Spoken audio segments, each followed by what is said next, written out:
On today's episode, Josh and I are here and we are talking about James Harden's struggles.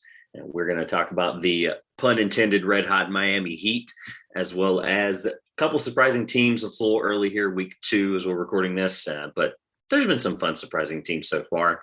And of course, everyone's favorite trivia next.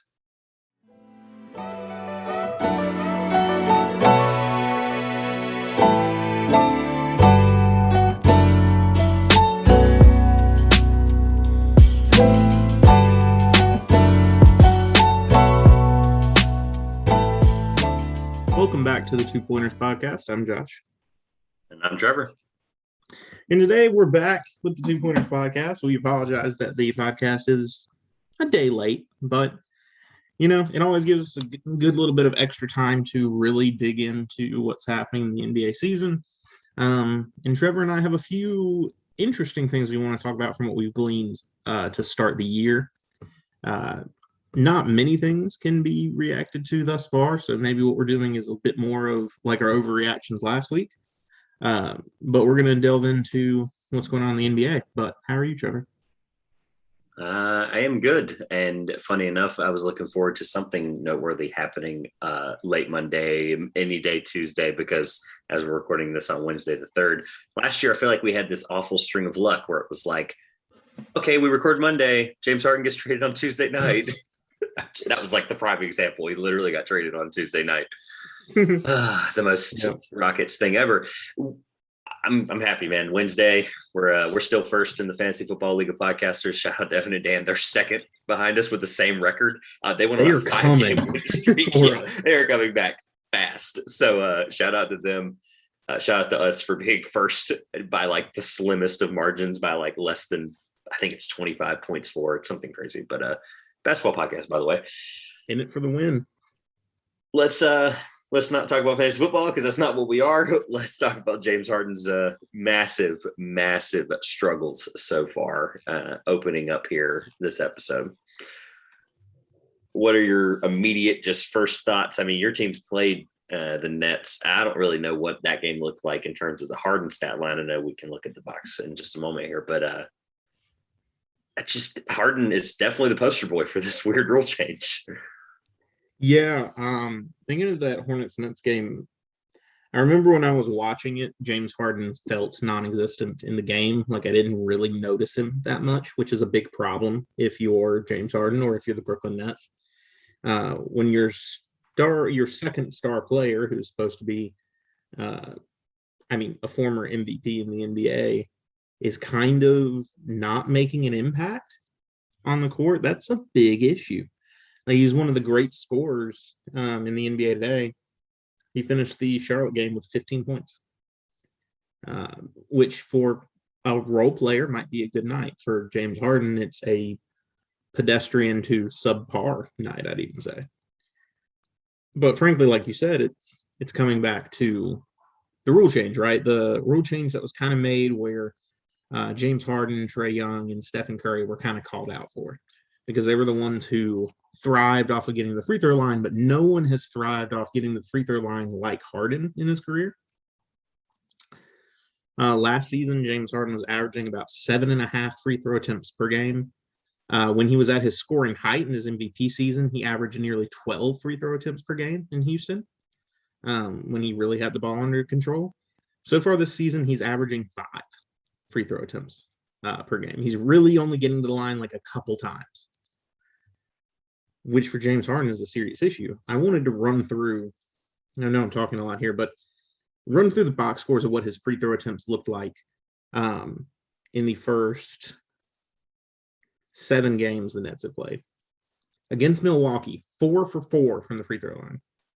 Loss for Brooklyn. Against Philadelphia, 3 for 4. Win for Brooklyn by 5 points. Against Charlotte, 1 for 1 from the free throw line. Lost to Charlotte by 16. Against Washington, 3 for 3 from the free throw line. Victory over Washington by 14. Against Miami in a loss by 13, 3 for 3. In a 7-point win over Indiana, 16 for 19. And in a win over Detroit, 2 for 3. So beyond one anomaly, which was the only game where James Harden scored more than 20 points against Indiana, he scored 29. Every other game he's scored 20 or less so far this season, which seems like a big number which it is for a lot of guys. But for James Harden, it's kind of low because no one came into the season saying, man, James Harden's going to do great. He's going to average 18 points per game. Like that's not the standard you put James Harden at. No, he's a second best player on a championship team. Championship favorite. You're not expecting and if it wasn't for that 29-point effort, I mean, I actually don't, when I look at it, he's averaging somewhere around 19. It was 18.6 per game so far in the early season. To his credit, he's averaging 8.6 assists, which is in the top 5. He's doing well passing the ball, but he's not scoring, and Kyrie isn't there. And I think that's creating a problem for Brooklyn because, one, we all know that James Harden's not a superior defender. I don't think he's as bad as he got the reputation for several years ago. But if he's not contributing on the defensive end and he's not scoring a lot, what is he doing for Brooklyn? He's holding them back. No, so realistically, I knew the free throw stat was the kind of alarming one that we would both at least have written down or bring to the table. A couple of just behind the scenes on that free throw number, which is 5.3 attempts. It's his lowest since his sophomore season, which was in Oklahoma City, where he was, we can say, sixth man. He became a sixth man really the next year when he averaged 18. It's also the lowest since he's played more than 30 minutes a game in his NBA season, which was his also before a kind of stylistic shift in the way basketball is played in the NBA. Correct. I think it's important to note, though, the free throw number isn't, granted, that's the effectiveness of the rule, and I'll touch on that in a moment, but it's the fact that he's only shooting 14 field goal attempts a game. That's for James Harden, I'm going to just glaringly look at a couple of things here. That's the lowest since, again, third season in Oklahoma City.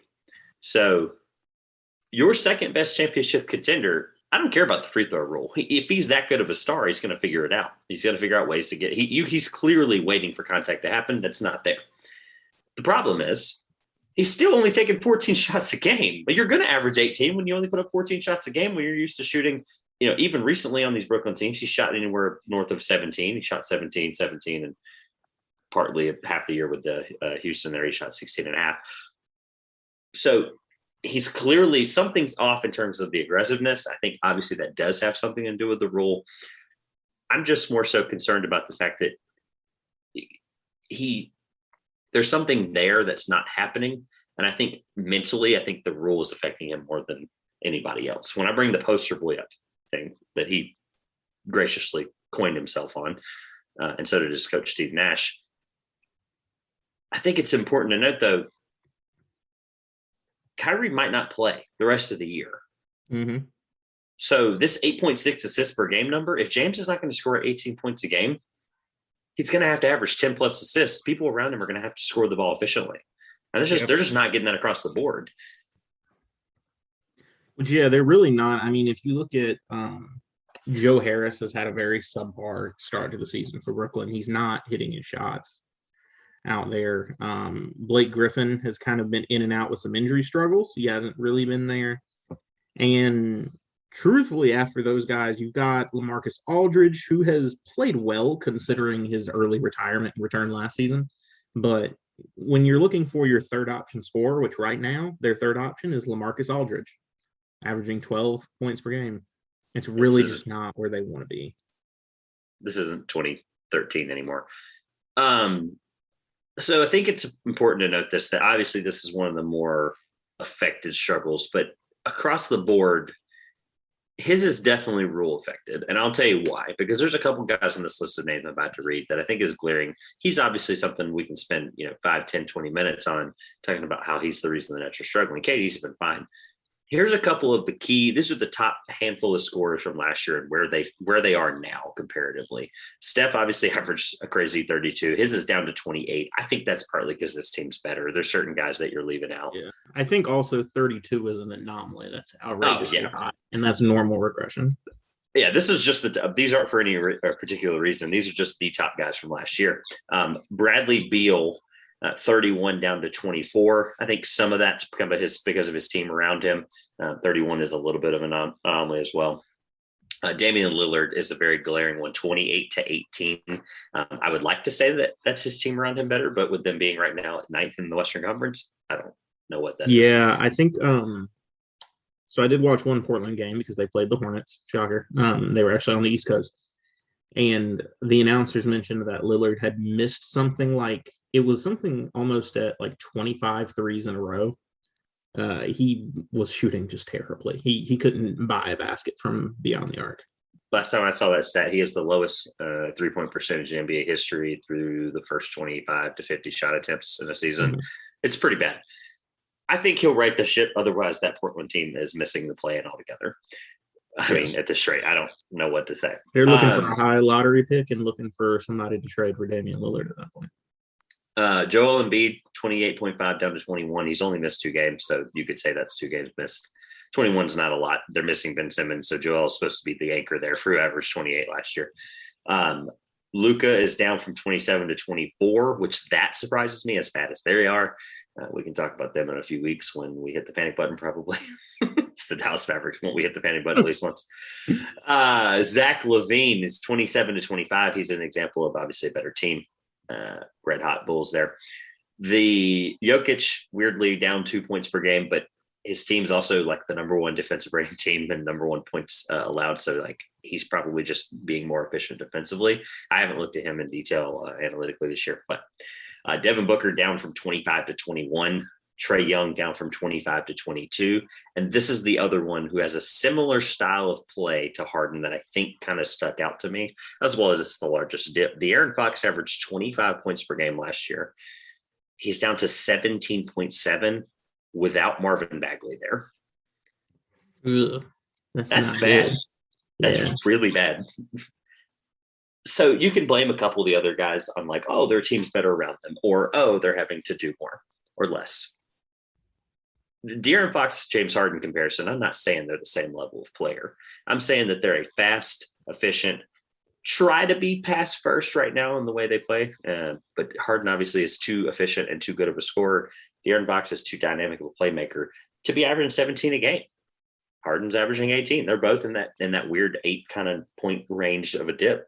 And it's just eye-opening to see that this NBA this year, because of guys like that and what's happened to it. I mentioned last week the fewest free throw attempts per game ever. We're still on pace for that a week later. Lowest field goal percentage is 2003 across the league. This is total NBA total here. Lowest three-point percentage is 2001. And then the lowest offensive rating is 2014. So pretty glaring numbers there for a rule change that at first people were like, it'll affect the poster boys, Trae Young, James Harden, Steph Curry, and those others that I may not be thinking of. But this is a glaring thing that I think is going to slowly make the NBA. People wanted the 90s back. And at this rate, I'm not going to be shocked if we're going to get like a 98 point per game average as a league at the rate we're going. So we'll get that many points per game average. But hey, people wanted the 90s back. The Bulls are good again, and we're averaging 98 points a game. So I guess the bad boy Pistons next. Yeah, right. Cade made that clear. Cade's bad boy Pistons. Cade actually returned it yet, but over the weekend, correct? Like it was his first. He returned over the weekend. Nothing to write home about right now, but we'll see. I think he's only played one game, so I'm not going to pass any judgment on Cade Cunningham yet. Anything else on the rule change or Harden struggles, the Nets? Anything that just kind of was glaring to you? No, I think it's just kind of. I was a little stunned that. One, I didn't know if this rule change was gonna affect any one player drastically, especially the guys that we viewed as incredibly skilled scorers like Harden, Curry, and Young.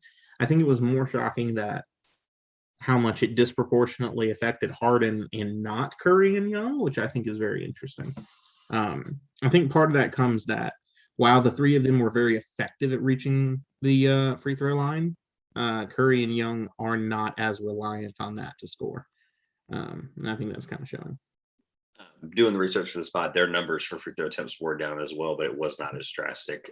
One thing to note that I want to kind of keep an eye on behind the scenes or homework for somebody listening, James Harden currently, as of recording this, has a negative 0.9 plus minus.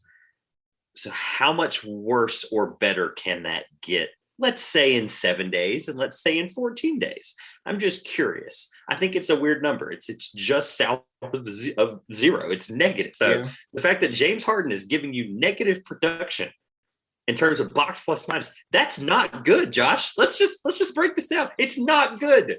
Your second best player on our championship team currently is giving you, in terms of a breakdown of his statistical overall how it works, how you look at him, how you view him, it's less than nothing. That's bad. So yes, he's going to get better. It's James Harden. How much better, I think, is that number is going to be the glaring number. It's his plus minus. On the bright side so far, the NBA is very interesting, and it seems I love it. very much like an open race right now that anybody can win. Glad it's back. So glad it's back. Wide open. It's wide open. I'm sure the Utah Jazz look great again, so it won't be. I'm not going to talk about it this week, but I'm just warning everyone that if the Jazz keep up at the rate they're at, it's not going to be long before I start touting the praise of the Utah Jazz again. Totally fine, because if the listeners, they look like one of the best teams in the NBA. I'm going to stop now, but they do. They look like. Oh yeah.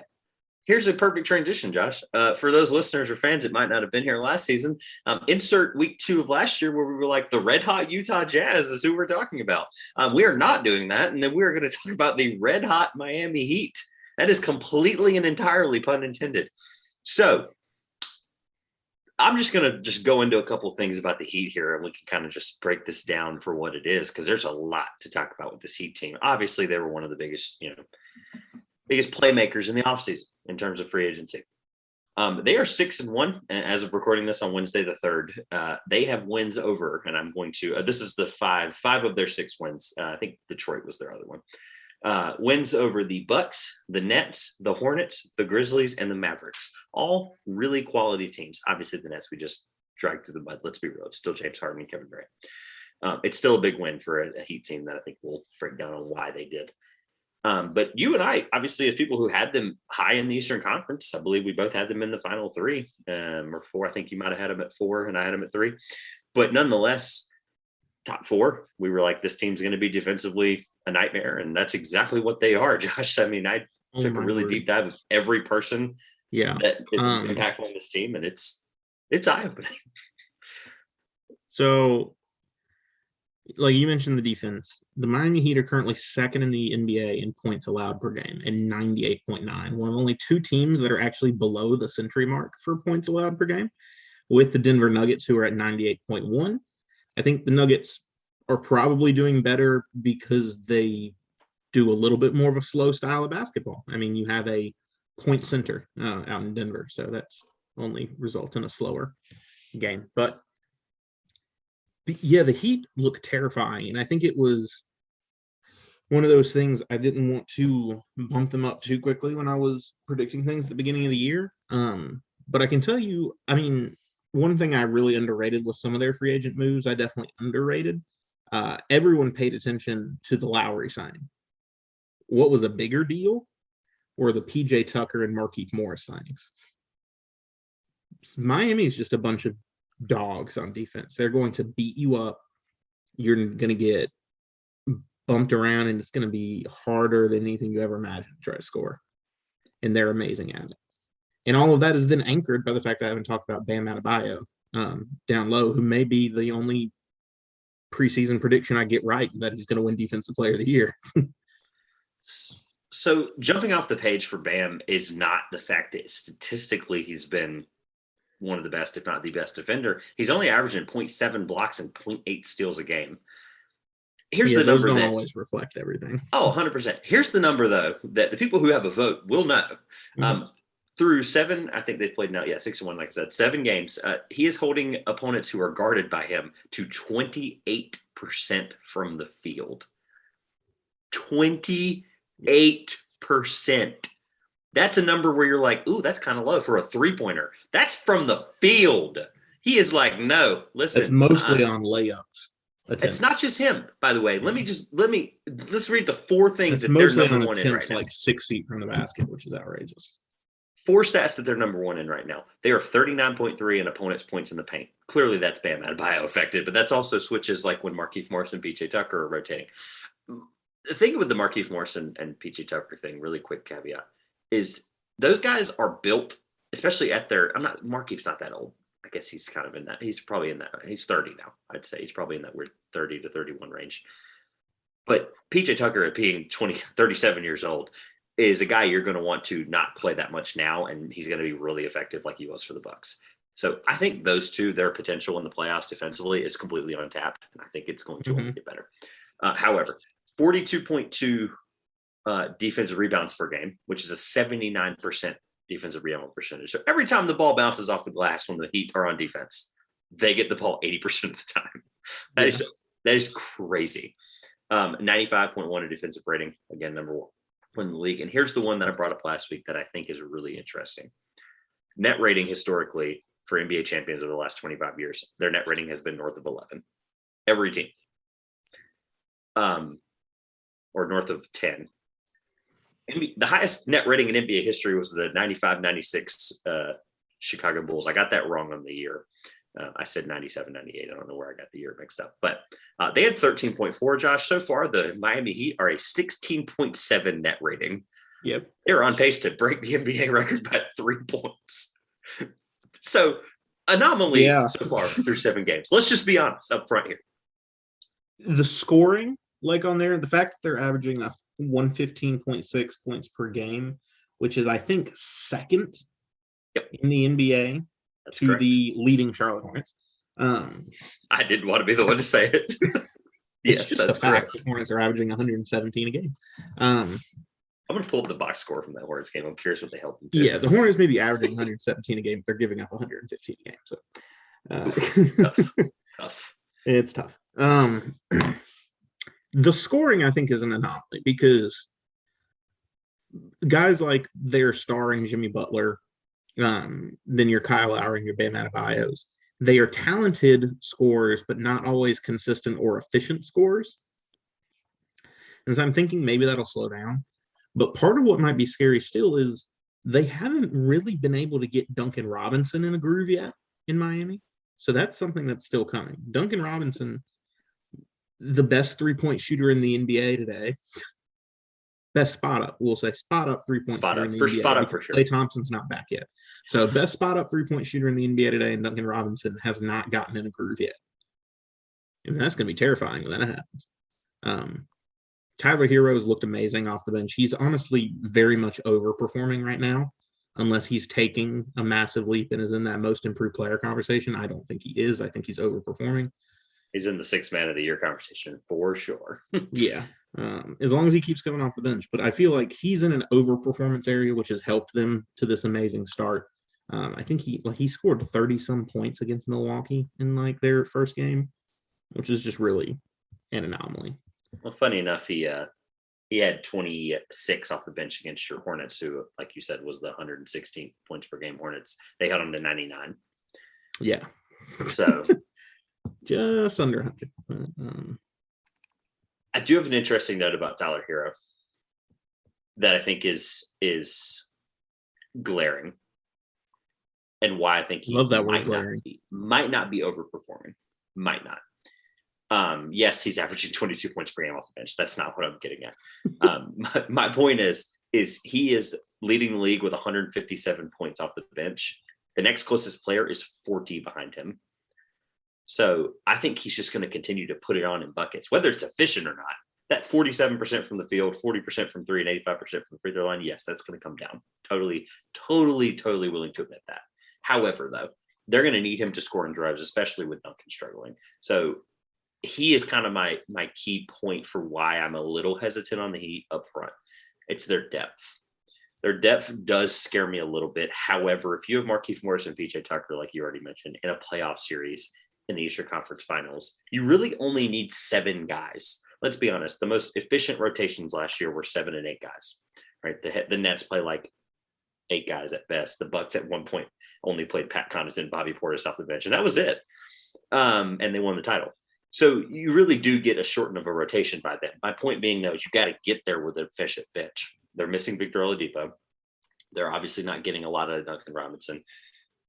The loss of Kendrick Nunn, I'm not saying is eye-opening, but you can tell that something's there that they're not getting off the bench. Tyler Hero is obviously giving them efficiency.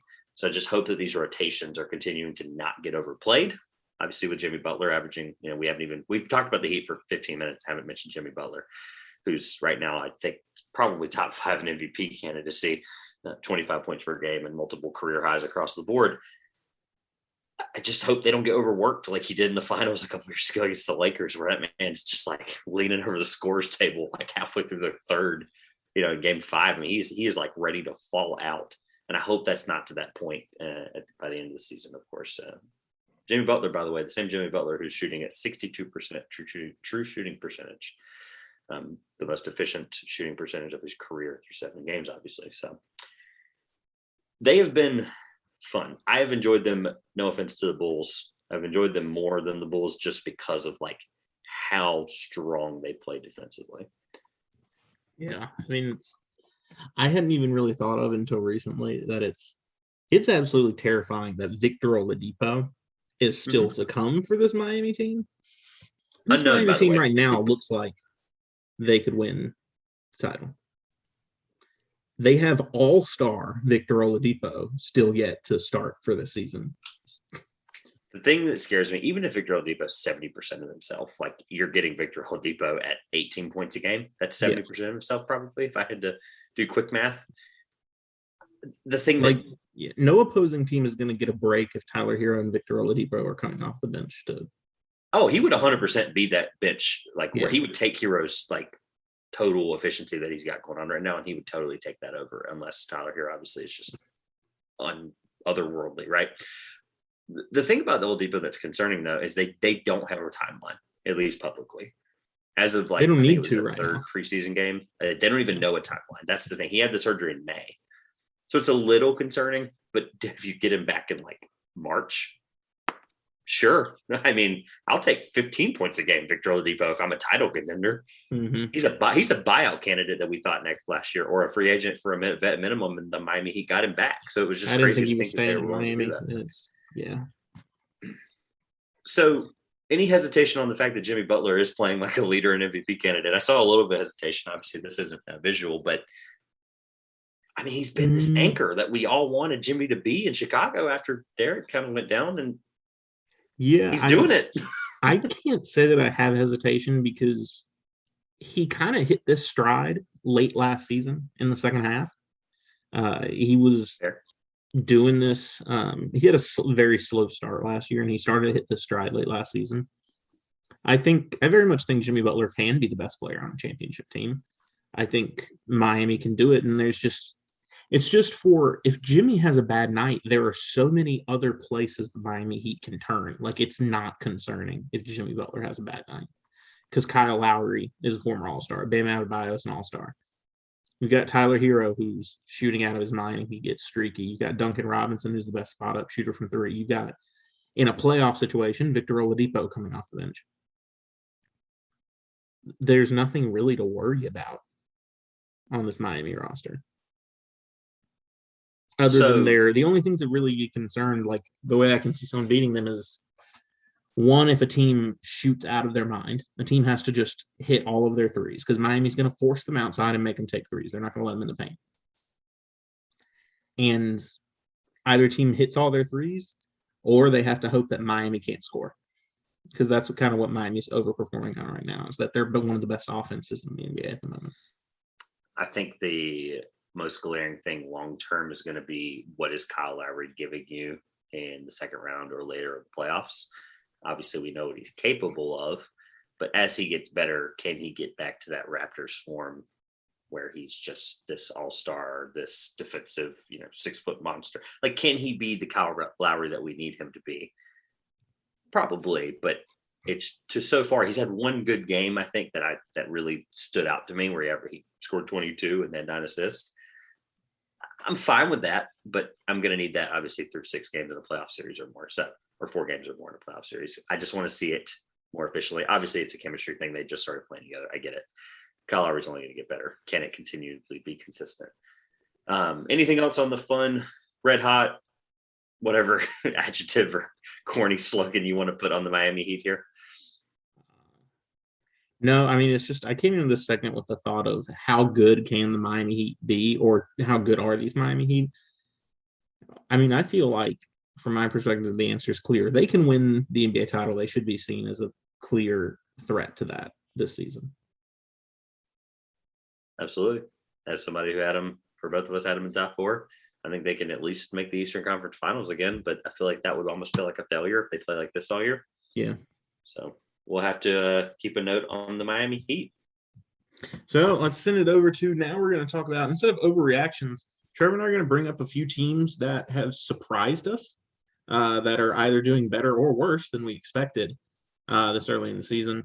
And I'll kick it off kind of switching over from the Miami Heat to their perennial first-round rival, the Milwaukee Bucks, who look bad for the Bucks.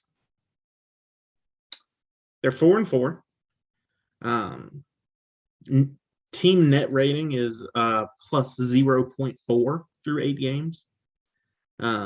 They were on a 3-game losing streak until they snapped that against the Pistons last night. Yeah, Giannis hilariously had a press conference moment where he was like, finally, where they broke the streak. Here's why you won't get an overreaction out of me, why I do think this is part of a continuation of week 1, is the lineup of Grayson Allen, Chris Middleton, Giannis, Brooke Lopez, and Drew Holiday have played a total of 8 minutes together. That's it. 8 minutes. And that's their best 5 as right in this moment, to be clear. Yeah. Obviously, that's pre-Dante DiVincenzo and pre-Pat Connaughton resurgence. And Bobby Portis hasn't played much as well. But those 5 is the 5 you're going to want winning big regular season games to get them back into the number 1, number 2, number 3 seed in the East. The closer that lineup gets back to fully healthy and the closer that lineup gets to full efficiency and they start losing more and more games is when I'll start getting more and more nervous. But yes, so far they've struggled. I won't overzealous the fact that they've struggled, but they've struggled. No, nonetheless, I have no major feedback for you because this team's going to right the ship. We literally saw what Giannis won an NBA championship 3.5 months ago. Josh, well, I know he did. Player in NBA history. 3.5 I'm months not doubting Giannis. I think he's played fine. It's everyone else. It's everyone else, yeah. And that's Do you know what Chris Middleton's shooting from 3? Chris Middleton also just got COVID yesterday. Fun fact. I did not know that until this morning. But do you know what he's shooting from 3 so far? Because he's averaging 20 points per game, which if you just glance at his box score, looks like he's doing fine. Oh, 20. Okay. 25%. Yeah, he's part of that drastic 3-point drop as well. That's crazy. Awful. For the guy that is the best 3-point shooter on this team. Yeah. The other concerning part, Drew Holiday, who was really a master passing the ball in the NBA Finals last year, that helps the Bucks overcome the Phoenix Suns, averaging only 3 assists per game thus far. He's only played 2 games, but through those 2, it's concerning for the time that he's on the court that he's not finding the open man at all. It's the same question I asked you, in the Eastern Conference Finals last year. It's which Drew Holiday am I getting tonight? Am I getting the 4 for 14 Drew Holiday like he did in the finals in game 2 or 3, I believe it was? Or am I getting series clinching Drew Holiday where he's going to put up 26 and you're like, all right, well, that'll do. That'll get us the title. Look, I'm not, like I said, I just don't want to overreact to the Bucks just yet. But there are signs of but it's not the overreact or hit the panic button. I'm just saying it's for concerning. A team that we thought was going to really kind of, even a little weekend, kind of just roll over some people in the East. They took losses to Minnesota and San Antonio last week. The San Antonio one hurts. The Minnesota one doesn't. Minnesota's been pretty good this year, and Cat probably held Giannis to some low scoring number. I wouldn't be shocked. I didn't actually. Cat is not a good defender. So Cat this year defensively has been. This year he's been pretty good defensively, and that's part of the reason they've been more exciting. Nonetheless, I'm just the Timberwolves are fun. The Timberwolves are a better team than I think people anticipated. I anticipated they'd be good. That Spurs one kind of hurts. I don't know. There's something about the Bucks team that is just I'm ready to see. I'm ready to see that lineup in full swing because, as crazy as it sounds, Grayson Allen getting $11.5 million a year sounds daunting, but he needs to shoot better if he's going to make that money. There's a reason they paid him. He's going to get back to that form. So, Yeah, no real major overreaction or major big problem for me here on the Bucks yet, but I can see where there's the signs of the times there for them where it's like, okay, this depth of the roster is kind of hurting. I think it's really that. I think that's the biggest thing. It's the depth.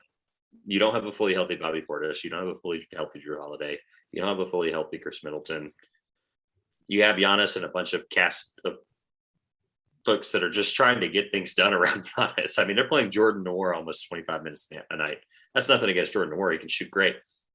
It's the fact that he's playing 25 minutes a night for a team that has those other 5 guys that we mentioned. So I have a little bit more of a positive note for my team. We're going to go a little 1-2-1 here. Josh has a struggling team. It sounded like I have one surprising team so far, because I'll tell you why. I looked at the West, and the West is, I mean, yeah, the Timberwolves are 3-2, but 3-2 isn't enough for me to be like, oh, they've been just surprising. Not enough for me to have an entire blurb about them. But the Washington Wizards, Josh, or as you coined, Bradley Beal and friends, have looked fun. Quite frankly, I don't have another word for them. They've been really efficient across the board, and they've also been semi close to middle of the pack defensively, but they've won their games by scoring the 6th most points in the NBA. Like I mentioned earlier, Bradley Beal, who went from 31 points per game to 24 points per game, is a testament to this roster. It's also a testament to the fact that this team is young and fast and just wants to score at will, and that's exactly what they've done. Getting production out of guys like Daniel Gafford, who's been like this blossom of a defensive player this year. I think he's going to, if he can stay healthy, he missed 2 games with a foot injury, but can snip out second team all defensive this year with 2.2 blocks per game, playing behind Montrezl Harrell as well, who's right now 10th in Basketball Reference's MVP tracker, for what that's worth. The 10th. Lakers don't know how to use big men. Sorry. Because I was like, he's not on the like 8-2. I know that's why he's doing well now. It's because he's not playing for the Lakers. Well, funny. I mean, he's averaging 18 and 10. Yeah, they definitely weren't able to utilize him last year. That's not a shock to anyone. The shock, however, is the guy that Lakers fans wanted out the door the moment that he started struggling 2 years ago. Kyle Kuzma right now, Josh, for what it's worth, is 10th in the NBA in rebounds per game. Kyle Kuzma is top 10. He's a top 10 NBA rebounds per game leader. Take that for what you want. It's weird. I know. I didn't have an anti-Kyle Kuzma bias. I was, if my memory serves me, when we talked about this Wizards-Lakers trade, I was like, this is great for Kyle Kuzma to get like out of LA. Oh, it was great for everyone. Washington. It was great for everyone except hasn't been great Westbrook. For the Lakers yet. Yeah. I thought it was great for Kuzma. I thought it was a good step by the Wizards to develop young talent. I can't say they've all that much surprised me. They've been able to pull out some very close games here early.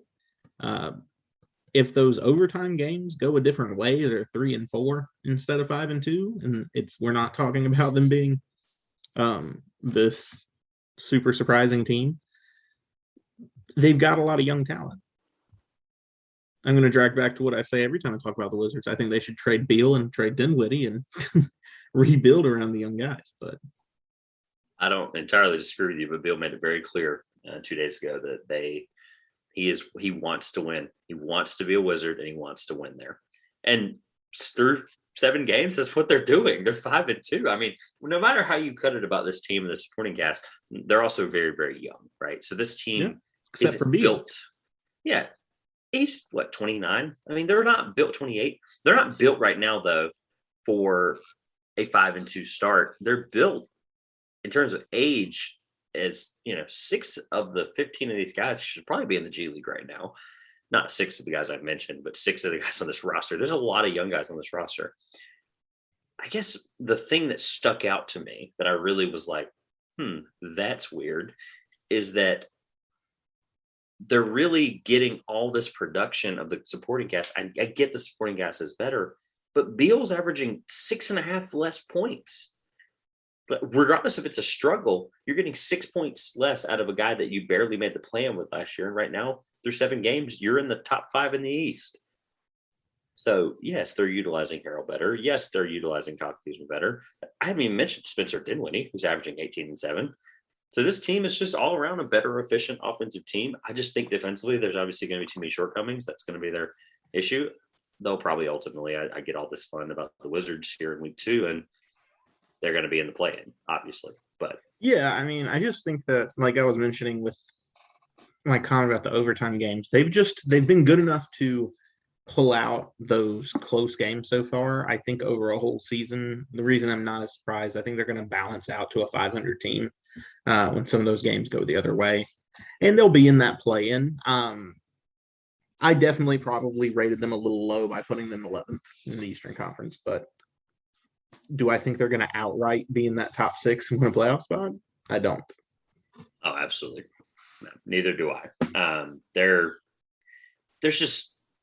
They're a couple years away from being there, and I think that's obviously saying something with the fact that Bradley Beal's their number one scorer. Obviously, this team is slowly rebuilding. I think it's just there's something about them when you watch them. I mean, obviously, Denny's been playing very well as well. Just there's too many like fun. You look at the roster and you're like, okay, that guy's fun and doing well. That guy's fun. They're all like having not career years, but they're all having good seasons to start out. Even guys like Daniel Gafford who have been hurt. So just I think they're overperforming their expectation a little bit. But if this segment's completely entirely surprise teams, the Wizards surprised me, and they were worth at least mentioning. When I literally think last week I said, and I quote, "We might not talk about the Wizards for 3.5 months." Well, I just had to reverse myself. Absolutely, had to go ahead and give them the love and respect that they deserve at least through 2 weeks. So, shout out to the Kyle Kuzma led. I'm just kidding. Washington Wizards. Who is your third surprise team before we get into everyone's favorite segment? I'm going to have to go with the Philadelphia 76ers. Sorry that we're not giving any love to the Western Conference, but no Ben Simmons and a team that, for the most part, didn't really do much to improve. And like you said, even with Embiid being down, the Sixers are 5-2 and look that good, honestly. Tobias Harris has been great. Seth Curry can't be ignored, averaging 16 points per game, which has got to be one of the more high points in his career thus far. You're getting just a lot of solid team scoring from Tyrese Maxey, Shake Milton, Furkan Korkmaz, and Georges Niang. The 76ers are playing incredible team basketball at the moment. They're playing good defense. Drummond is a rebounding monster like we all thought he was. Not a surprise. And the 76ers look like they're going to be okay, which is, I feel like that has to be a shock, right? Yeah, only because of the fact you mentioned like Harris, who may not play, unfortunately, tonight and didn't play Monday because of health and safety protocol. Otherwise, yes, has been very good. It's just the fact that we're not even 15 days, 16 days in the NBA season, Josh, and I'm already getting reports that says like Joel Embiid Monday morning had an MRI on his knee and everything came out better than expected. Like we couldn't even make it a month. 30 calendar days is all I wanted of Joel Embiid to be fully healthy, to be like, this is Joel Embiid's year. He's going to win MVP. Sixers are going to be third or better in the Eastern Conference, and we're going to be like, man, we all look stupid. And so does Ben Simmons. But we aren't so far. They're fine without him, whether or not they even, I don't even know what to think anymore. But nonetheless, Joel Embiid is going to get better if he is healthy. And the report I'm reading is this is at least Doc Rivers claims this is a monthly MRI that they do on his knee due to past issues. So it's a regularly scheduled MRI. It wasn't because of anything. He is dealing with some knee soreness at the moment. Gotcha. It looks like they didn't find anything, and that's why he's going to be resting from the game tonight. Doc Rivers' comments make it sound like they just do these routinely because of Joel Embiid's past health issues. Oh, well, that's good, because that was definitely left out of the last article that was read prior to that for me. I think what's interesting tonight, with or without Embiid, is going to be revealing because they play the Bulls, who right now aren't a great defensive team, especially now missing Patrick Williams. But if you're missing Patrick Williams, who you would probably put on Tobias Harris, and you have Nikola Vucevic, who isn't a stout defender by any stretch of the term. He's a good defender, who you would put on Joel Embiid. who's not there. I mean, can Seth Curry, Tyrese Maxey, and Josh, who else is on the Sixers team? Like Shake Milton. There you go. See, I think again, the theme of this segment, they're overperforming a little bit of expectation here.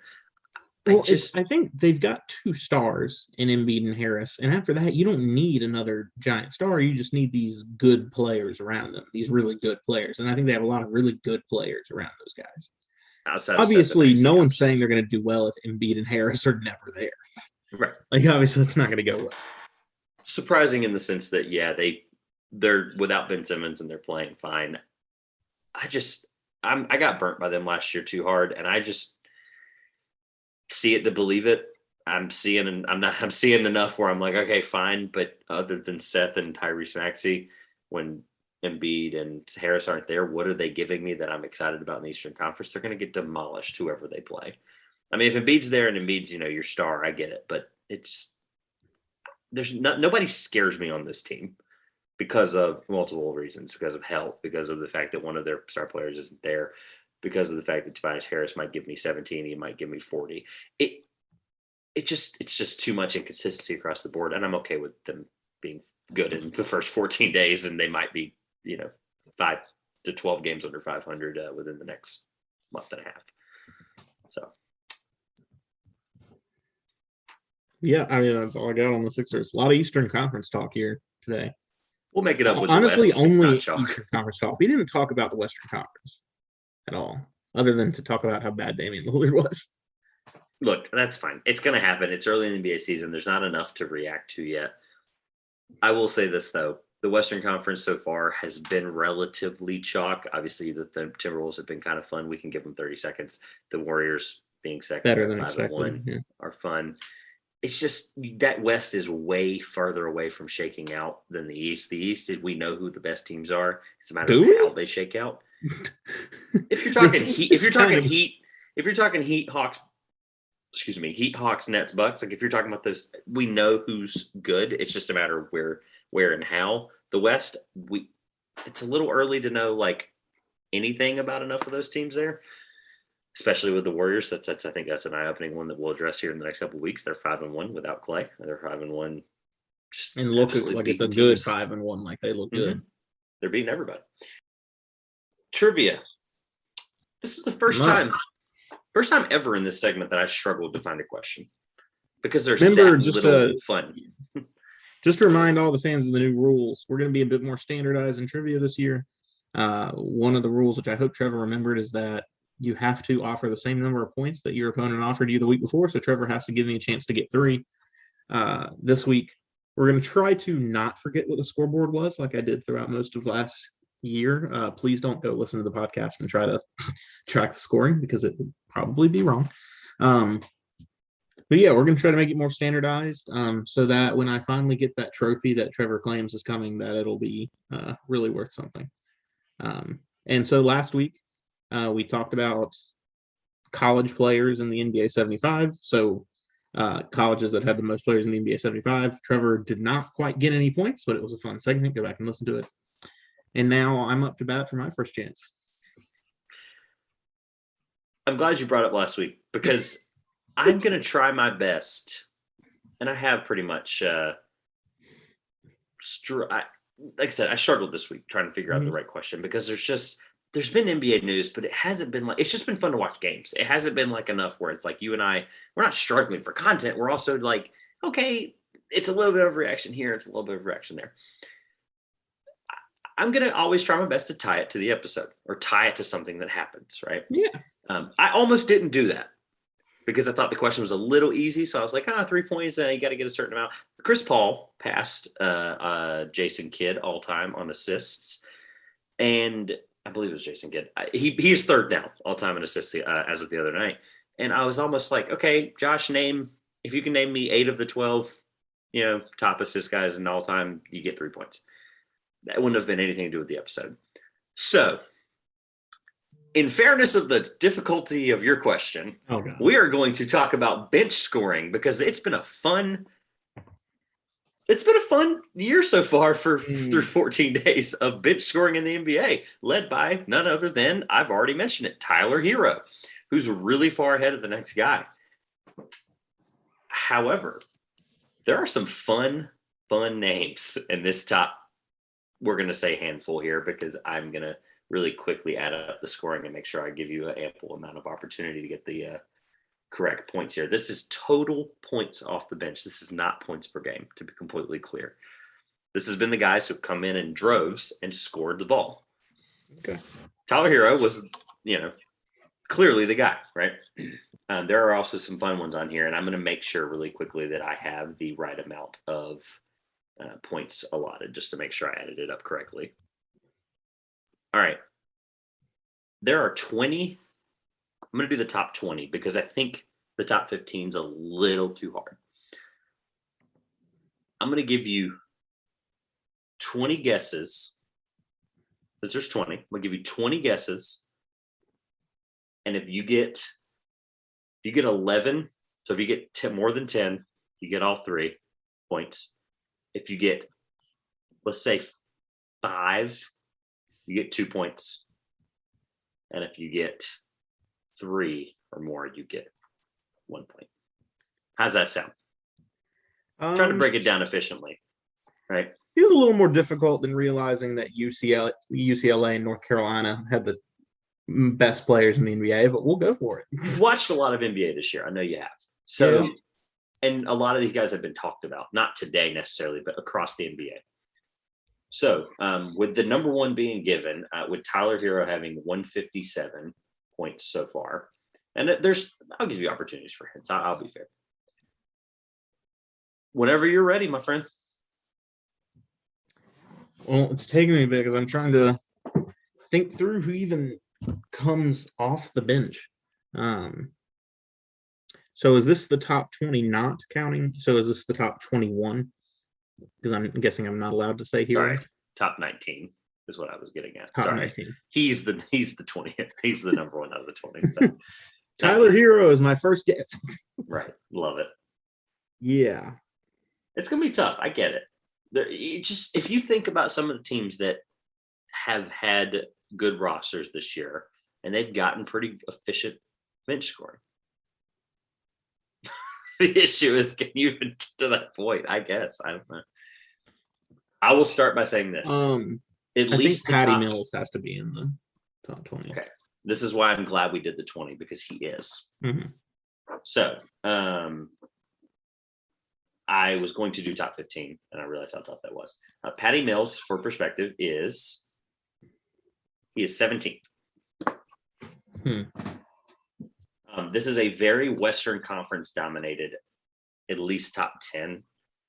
I would say it's there's a lot of Western teams in the top 10, and then there's a lot of Eastern teams in the back 10. I'll just say that because that's pretty fair. I don't even know how he's done this year, but I'm just going to throw Lou Williams out there and see if it sticks. Throwing stuff at the wall and see if it sticks. Unfortunately, Lou Williams is not correct. Funny you brought up Lou Williams. This is Lou Williams' final season in the NBA. That was announced early in the weekend. Lou Williams did announce a retirement at the end of the year. Very sad, but what a fun 17-year career for a very fitting guess, by the way. I really do like that guess, but unfortunately not. How many guesses do I get again? You get 20. So we so far are 1 for 1. 1 for 2. 1 for 2. Sorry, 1 for 2. How many do I have to get 1 point? 3. 3. Okay. I'm giving you a lot of guesses. You are. That's true. That was the kind of the caveat to this. And I'll give you hints here and there. But. Because I know he's had a great year so far. I don't know if his year is stretched to scoring. I'm going to throw Al Horford. Unfortunately, Al Horford is not correct. Bench scoring. I don't even know who comes off the bench. There are a lot of these things.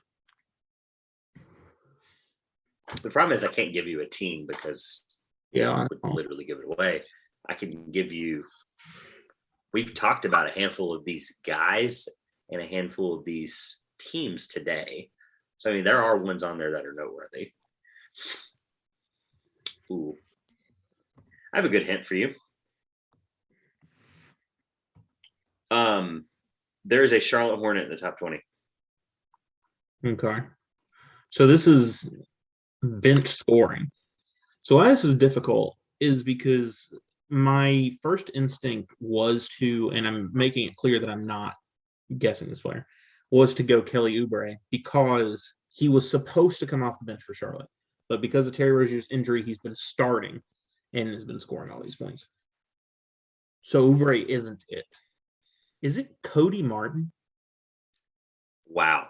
It is Cody Martin. What a great guess. Cody Martin is, I believe, just outside of the top 10. Cody Martin is 12th. Because he's the one bench player that's been playing out of his mind for Charlotte. Jalen McDaniels hasn't. Well, he's been playing fine for Jalen McDaniels. PJ Washington hasn't been good. And so that kind of really eats up everybody that was on the bench. Oubre spent most of his time in the lineup, and it wasn't going to be Nick Richards. So it's a process of elimination gets it down to Cody Martin, who shot the ball really well so far. A lot of former All-Stars on this list. Oh, Carmelo Anthony. Carmelo Anthony's number 2. Yeah. Forgot he I just thought it through. He's not in the Lakers lineup, and I know he's been killing it. Yes, he has. Shout out to my third favorite player of all time, Mr. Carmelo Anthony. It's been awesome to see him on the Lakers. Very emotional over here in this half of the Two Pointers podcast. It's been a very weird season so far. So far, you have the 2nd, 12th, and 17th player on this list. I love it. A lot of former All-Stars. I am really surprised by how many former All-Stars on this list. I'm happy I've at least got a point now. That's correct. Taking a 1-0. Got to be somebody in Utah. Maybe. No, I know there has to be a Utah player in there. But which one? Clarkson. It is Clarkson. Was that a guess? It was a yeah. Guess? No, I said it. Yeah. Right. Clarkson is number 5. Just went with last year's most improved player. It's not too much of a. I went with total points too because I think total points is a really fun way to look at this because points per game. This is way less. This is way weirder of a list. This is a really good list because total points. When you're looking at something like bench points per game, just makes it weird. I'm not looking anything up. I'm just looking teams so I can think about because sometimes I blank about. Well, I'm just like looking at team names because I blank about like who the teams are at times. Just Google a list of NBA teams. Totally fine. Yeah. I think that'll help a lot of our trivia questions sometimes. I didn't do it for the what's it called for the NBA 75, but I just feel like I didn't need to because it was 75 of the best players of all time. I just figured, I could figure Reggie Miller out. But anyway, maybe not. I don't think there'd be anybody from Dallas because they're not scoring well.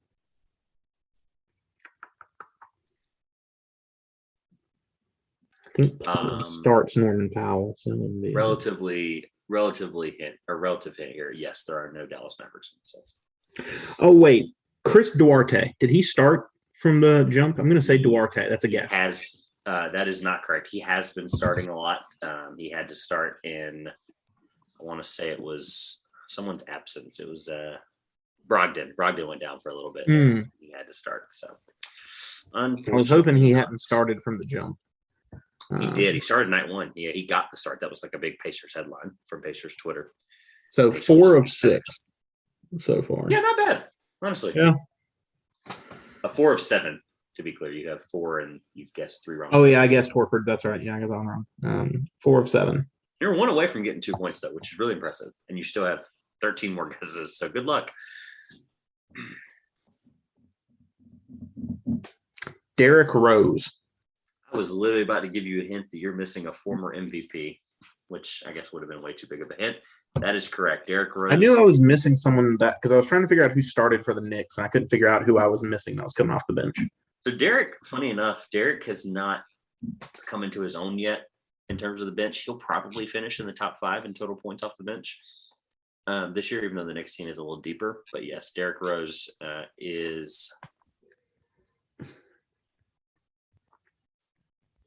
Oh, LaMarcus Aldridge. That is correct as well. Not a starter for the Brooklyn Nets, but he's their third highest scorer, which we talked about today. That is correct. LaMarcus Aldridge is just behind your buddy Cody Martin, who was 12th. All right, where am I at? Have you kept track? Let's just see here. We got Patty Mills, 17th. We got Martin at 12th, Anthony at 2nd, Clarkson 5th, Derrick Rose 10th, Aldridge 12th. That would be 6. 6 for 8. 9 guesses. 6 for 9. 6 for 9, yes.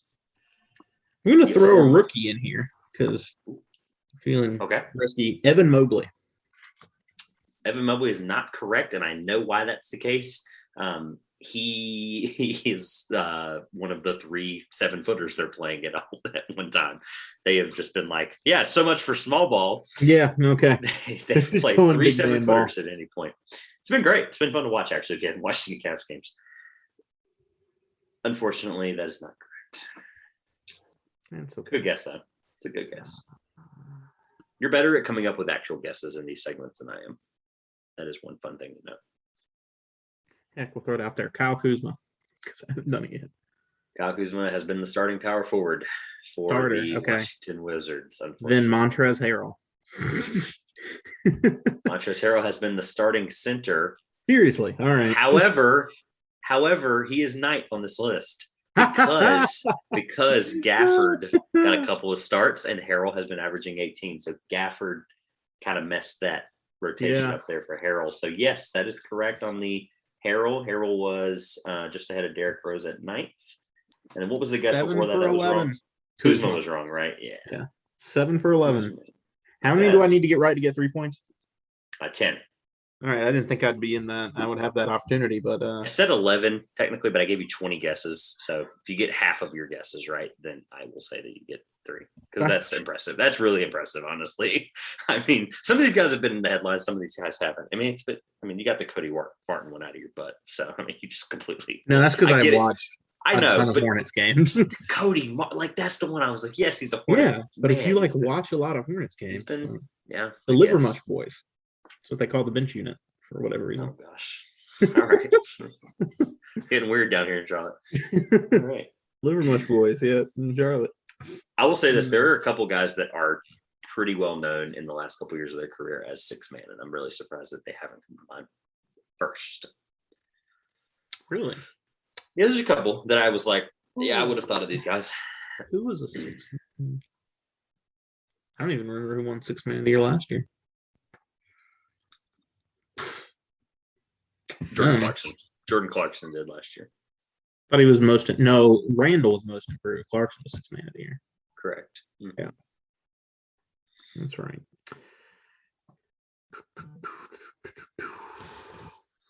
I'm not going on that track you had. I just feel like one of the Sixers has to be there for them to be doing this well. And I'm just going to throw Furkan Korkmaz. Unfortunately, that is not correct. Darn. That's okay. Landry Shamet. Landry Shamet is not correct. Darn. All right. The Suns, fun fact, have no players on this list, which is very weird. 7 for 13. That's why they're struggling. That explains why the Suns are struggling. You are 7 out of 14, so 14 guesses. Oh man, I can't remember if this guy's starting for Golden State now. I think he is. Yeah, I think he starts for Golden State. I'm gonna do that. Now it gets hard. I'm gonna try my best to give you a couple of hints. No, does he start? I don't. Some of these teams that are hurt, like I'm thinking of players who would be coming off the bench, but I think because they're hurt, they're starting. Talk out loud here. The Warriors one, you might be onto something. Talk out loud here. I wanted to say Jordan Poole, but I think he's the starting shooting guard since Clay's been gone. And with the Clippers, I wanted to say Reggie Jackson, but I think he's the starting point guard. I'll use those if I can't think of anything else. I'll just put those in my pocket, not guessing them now. There's an interesting theme of teams that are struggling this year. Yeah.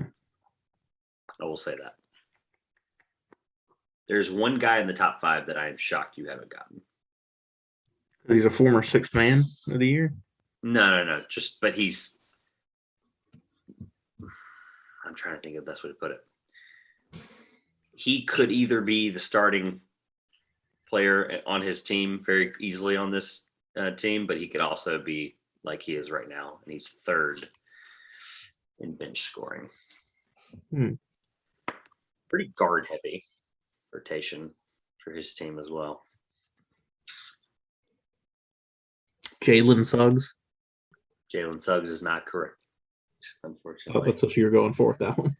Nah, Suggs has been it's a good guess. Suggs has been struggling though, pretty mightily. Magic are a very guard-heavy team. Well, the other guard-heavy team I think I want to go to is Sacramento, but they start Fox and Halliburton. I haven't heard anything about Davion Mitchell, so I don't think that works. Wait, if they start Fox and Halliburton, Buddy Hield? Think it out loud works again. Number 3 is Buddy Hield. Yeah. I thought Halliburton would be the 6th man coming into the season. I picked him, or I had him as a dark horse, and Buddy Hield here is doing Buddy Hield things, going back to averaging almost 18 a game as a 6th man. That's impressive for Hield. So that is correct. Hield is 3rd, like I said. So is it 8 for 13 or 8 for 14? It is 1, 2, 16. 8 for 16. 8 for 16. Man, I've missed 50-50 split. Got 4 more. All misses. right. Hey, you're shooting 50%. If that's pretty impressive, unless it's from the free throw line. So I'm doing better than I thought I would do here. That check just like completely went out of the window there. I love that. I will say you have said multiple teams that are on this list within this segment. You have said multiple teams. You have said the team, but like you just left it at the team. It's like keep going, keep going. It's like you're getting there. You got a couple of the teams. You've been saying a bunch of teams. Don't get me wrong, but you have said multiple of these teams. Well, I've been going down a list of teams. I was on hot said most of them.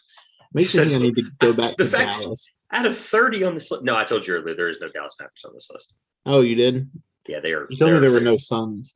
Yeah, name a bench player. I did say there was no Mavericks. Name a bench player on the Mavericks. That's a fun trivia question. Boban's still there. Yeah, he is. Yes, yeah, Boban's playing like 11 and a half minutes a game. I wouldn't qualify him as a bench player. Quality bench player. Sorry, Boban. I don't know. Throw it back to the struggling Boston Celtics. No, I don't want to do that. I don't want to touch you. Like I don't want to touch that team with a 20-foot ball. I was gonna go there, and then I'm like, nah, I'm just not gonna do that.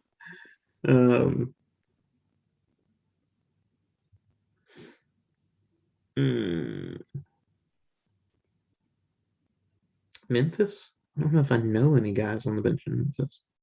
That's tough. They're really good this year. Yeah, I know. That's why I feel like there's got to be. No, there's no scoring to go around. John Morant scored on every bucket for them. You didn't see he averaged 111 points a game. You didn't see that? No, he might as well be, by the way. They're talking about him on NBA TV. I want to say the Spurs are there. Somebody from the Spurs is there, but I don't think I could name any Spurs. Oh, come on. The Spurs that had 7 guys drafted in our fantasy league? Come on. The Spurs, man. Which Spur is it? Hold on, Johnson. Which Spur? Is that your guess? Yes, I guess. That's incorrect. Is there a Spur? Is it one of the Spurs? Doug McDermott. There is a Spur. Is that your other guess? Yes, Doug McDermott. Okay, McDermott is not correct. Dang it. And then who was your other one? No. Who was your other one? Keldon Johnson. That unfortunately is not correct. He has been the starting. I don't even know what position he plays at this point, but I believe that's you have 2 guesses. That's you have to get these 2 right to get 3 points. But impressive so far. Congrats on 2 points because you fought this one out. It was like the coach of the year one for me last year. You remember that one? coaches or the coach one that you did. I don't remember what the or coaches playoff wins or something ridiculous like that. Yeah. And every one of them except for freaking Lenny Wilkins, who I'll never forget now to this day. When I saw him on the 75 list, I actually laughed out loud. I was like, that's awesome. It brought me back to that segment. All right, 2 for 2. Got to go 2 for 2 here. You want to give me one more hint? Or are you just gonna make me go? Let me think of a good hint. Okay. I was gonna say, you're missing one more former All-Star. You have named every other former All-Star except for this guy. I will say this: he is 20th. That helps. So that is like my help on top of my hurt there. So we have talked about his team already. And he would definitely be the odd man out of the rotation that we've discussed. He would definitely be the odd man out. I'll say Eastern Conference just because you're close enough. I don't want to give you any more hints after this one, so you don't have to think after this one. He'd be the odd man out in his rotation. Fun fact, 2 Pistons barely missed the top 20 here. Kelly Olynyk and Trey Lyles both were 21st and 22nd, respectively. Thought that was fun. I'm just talking out loud here. There is a Maverick outside of the top 20, Jalen Brunson. Shout out to Jalen Brunson, who will end up on 12th on the all-time Maverick scoring list after tonight. Yeah. Okay, I'm throwing a shot in the dark out there because if this guy comes off the bench, then he's definitely in there. Or if he came off the bench at all. Okay. DeMar DeRozan. Unfortunately, you will not be scoring. You will not be scoring your 3 points today. Okay. That was a good guess. DeMar has been unbelievable, and he has been the starting small forward, unfortunately. That's what I thought. Him and Zach have both been playing that 2 and 3. So what All-Star did I not get? You want to even throw out a final guess? No, because I can't score anymore. All right. I'll go from top to bottom here. I'll wait on him and I'll tell you why in a second. So Tyler Hero, we already mentioned, of course, is number 1. Carmelo Anthony, you got it 2. After that, I'll just name him. Buddy Hield was number 3. Mm-hmm. You missed Cam Reddish, who has been awesome this year. And I'm not shocked you missed him because the Hawks, he's not the first one to think of when you think of the Hawks. He's Cam Reddish buzz this year. Yeah, Cam Reddish has been good. Jordan Clarkson at 5, you got that. Anthony Simons. Continuing everything he did last year. He's been that's who I was missing in Portland. Yeah, odd man out because Powell plays. Yeah. Trent Jr.'s not there. Yeah, it's okay. I was trying to think of the Portland guy. I'm going to name a couple of the guys I told you I'm surprised you didn't get in terms of what they were remembered as. Eric Gordon, the last 7 years of his NBA career has been a 6-man. Eric Gordon was next. Terrence Ross. He was a starter for the Rockets for the past several years. He started transitioning into one the last couple of years. So, nonetheless, Eric Gordon and this somehow on this Rockets team. I forgot Eric Gordon was on the Rockets. Terrence Ross. When you have 7 point guards, Terrence Ross, who's a shooting guard, I guess has to come off the bench. I don't really know how that worked out, but it did. You got Harrell, you got Derrick Rose. You did not get Luke Kennard. Luke Kennard was the Clipper that you said Reggie Jackson. I didn't know who started with the Clippers anymore. Yeah, it's just been PG and everyone else. I don't know who starts with the Clippers. Good They're job not doing Cody well Martin. With that. That's what I'll say. Good job on the Cody Martin and LaMarcus Aldridge one. Georges Niang, the Philadelphia 76er. I was messing with the Sixers. I guess really Korkmaz instead of Niang. Yep. Jordan Noir, we talked about. I even brought him up for that reason. I wanted to kind of make sure his name was fresh as we came out of that segment. And then, Jordan Noir. The Spur thing. You did guess a Spur. There is a Spur, and it's Devin Vassell, who's been awesome. However, and Vassell, seven that would have never came to mind for me. 7 or 8 Spurs that are young. He's one of the fun guys on that list. Patty Mills, former Spur, you got there. You did name a Warrior as well. Unfortunately, it's Damian Lee, who again has been good as well. It'll be Jordan Poole by the end of the year when Clay comes back. Probably. Jeremy Lamb was the odd guard out in Indiana. Yeah, former Hornet. I loved him as a Hornet. I don't know why I didn't go for Jeremy Lamb. And at former At 20th, sorry, not at former. At 20th, your former All-Star, your former rebounding leader, your former guy that averaged 20 and 15 at one point in his NBA career, your former NBA champion, Kevin Love. Huh. Kevin Love is the odd man out in that rotation. You got to think Markkanen, Mobley, I forgot Kevin Love still Allen. playing basketball. That's tough. Shout out to Kevin Love.